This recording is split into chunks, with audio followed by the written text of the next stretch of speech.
Good evening, everyone, and welcome to the series on the Mass, part 4 of 4. Can't believe it's already the last session, and by this time, you all must be experts. You can explain or you can begin to teach your children or grandchildren about the importance of the Mass. And this last session focuses on the kind of things we do, we use or engage with during the Mass, and also we learn about the liturgical days in the liturgical year, solemnities, feasts, memorials, and the cycles in the year, Paschal season, Easter time, Lent, Christmas time, Advent, ordinary time, and the rest. The last 3 sessions we talked about, the first one was on the general outline of the Mass and the introductory rite. And the second session was on the liturgy of the Word that ends with the prayers of the faithful. And the last session in November was on the liturgy of the Eucharist that ends with the priest actually cleaning the sacred vessels, which sometimes they may do it on the altar if there is one. If there are several, actually the vessels are purified later after the Mass. And today's focus is actually on what we do during the Mass, what are the requisites for the Mass? And also, what do we need for the Mass? Of course, it's like Abraham. He went up the mountain, right? He took his son who? Isaac, right? And what was Isaac's question in the mind? Where is the lamb? Poor guy, he didn't know that he was going to be the lamb. And there, God tested his faith, Abraham's faith. And there he was about to set up the altar, and that place is called in Hebrew, Hebron. Hebron, the altar of God. Hebron means the altar of God. So what Abraham did, you will often find the reference to the God of Abraham, Isaac, and Jacob. We always go back and forth to these pillars of our faith. So what Abraham did in the Old Testament, he was ready to offer his own son. In the New Testament, God offers his own son, but not this time anymore a trial and error. In reality, he offered his own son on the cross, and that becomes the table of the Eucharist. But we need the substance for the sacrifice. So what do we need? First, we need the altar. We need the priest too, right? That's why it is said, there's no priest, there's no sacrament. There's no sacrament, there's no Eucharist. There's no Eucharist, there's no Christ. Right? That is why when a priest is ordained, the priest is ordained in persona Christi, in the person of Christ. We are not acting out the role of Christ. We are actually personified. So that's what is happening. That's such a serious task. So we need the altar. So can I make any table as an altar? We cannot. That is why bishop, the local bishop says, only on the designated churches and chapels or the hospitals, only there Mass should be celebrated. Tomorrow I cannot go out to Rick's home and say, hey, come on, put your dining table, let's make altar. No. Because every altar is consecrated. Here, yeah, there is this square here. This altar is consecrated. But there are exceptions, like I go to a retreat center. Now, that's an exception. But we cannot make any table as an altar. So we need the altar. So if you need the altar, what else we need? We need the ambo. Right? This is not a podium. Right? This is ambo, where the Word of God is proclaimed. We don't read Word of God here. This is not a reading library here. This is the platform for proclamation. Then what do we need? We need the chair for the presider. I just cannot say, oh, let me sit here. That's not Mass. Right? Chair is called cathedra in Latin. Cathedra. From that word comes the word cathedral. Right? So this is the chair, but this is not cathedral chair. Okay? But in San Fernando, there is a chair for the Archbishop with his emblem, with his motto on the chair at the back.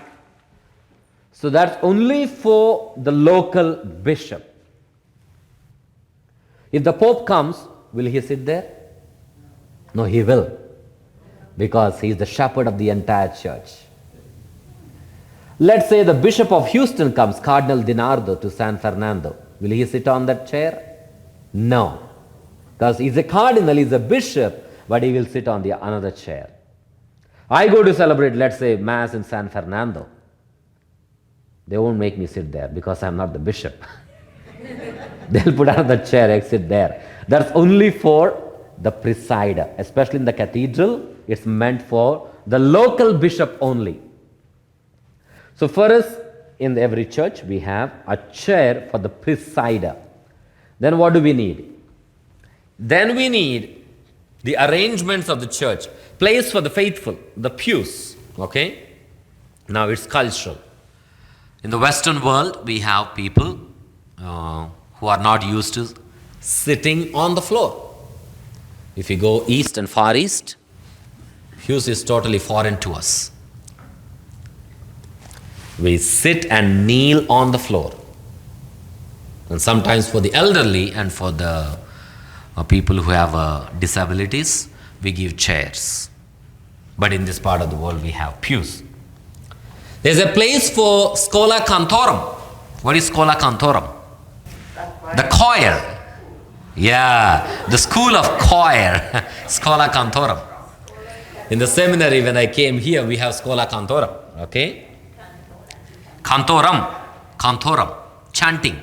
School that chants, the group that chants. So I wanted to be in that group. First, I sing. They all test our voices, whether this guy sings, where people are liking it or people run away from. So when they heard my voice, okay, this is listenable, okay. My intention was to, because they were taking the group to Vatican to sing in European churches. The thing was, the director resigned, and my European trip never realized to sing in those churches. So we need a place for Schola Cantorum, means the group that sings. Then we need place for the reservation of the Holy Eucharist. That is not a refrigerator, okay? No temperature controlled. Nobody is controlling that. This is the tabernacle. In the Old Testament, the Ark of the Covenant was carried wherever the Israel moved. Who danced in front of the tabernacle, the Ark of the Covenant? David, right?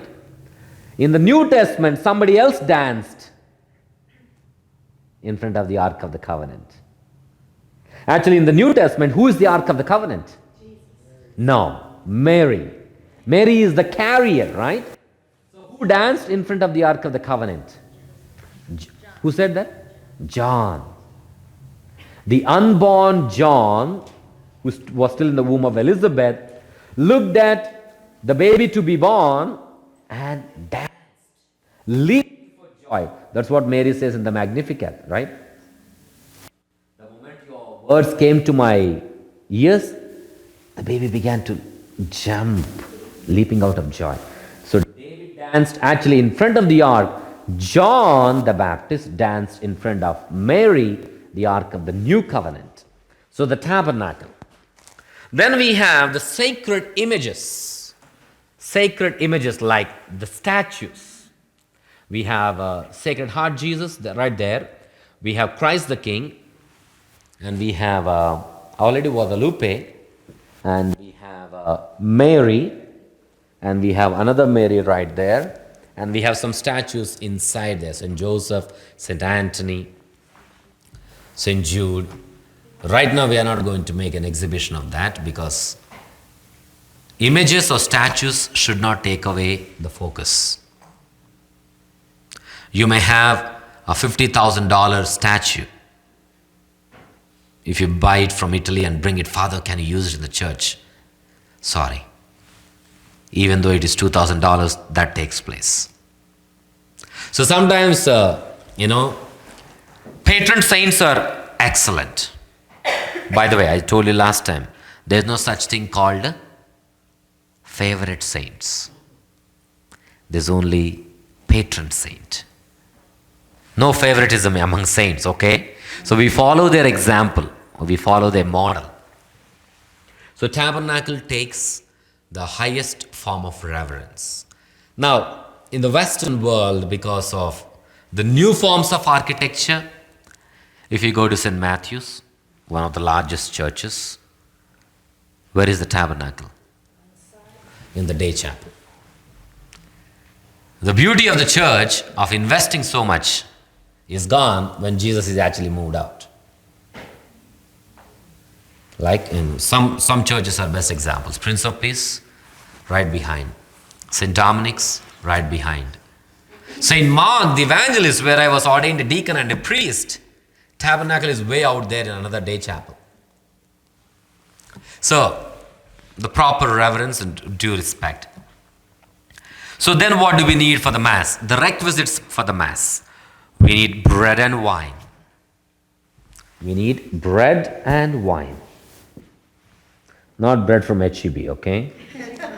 And not wine, Merlot and all that. Yeah. So we need bread. There's no bread here. So we have wine though. Okay? We need bread and wine. And I told you we need water as well. Why? What is the words I say? May the mingling of this water and wine remind us of your divinity as we come to share in our... This is our humanity. This is divinity. What flowed from the side of Jesus? Blood and water, right? So we go by biology also. How body responds when you are going through excruciating pain. When you get a deep wound, we can actually test, you can fall down and see, okay? First we get what comes of blood. Then once blood stops, what comes? Water, right? So that shows the depth of one's injury. So we got the unconsecrated host, okay? So we need the bread and we need wine for the sacrifice. Then what do we need? We need sacred furnishings. Look at the candle stands. See? Candle stands. Then we have furnishings like, what else? Like, okay, this one is a furnishing that this should be burning, and the crucifix, the processional crucifix, and what else? The flower stands. These are all furnishings, okay? Then sacred vessels we talked about last time. This is called chalice. Chalice, okay? This one? Paten. P-A-T-E-N, paten. This is ciborium. What is plural? Let's say we have 10 ciboriums. Ciboria. Ciboria, okay? This is paten cover. This one? Corporal. Why it is called corporal? What is going on this? The body and blood of Christ, right? This is the one, the priest or the deacon, when setting up the altar, preparation of the gifts. It's called, the right word is the preparation of gifts. This is what is spread on the altar cloth. And this is called purificator. This is to clean the sacred vessels. After I take wine, for example, if I'm giving the same cup to the extraordinary minister of Holy Communion, it's healthy, courtesy, care to wipe the edge of the chalice and also purify at the end. Then what else we have?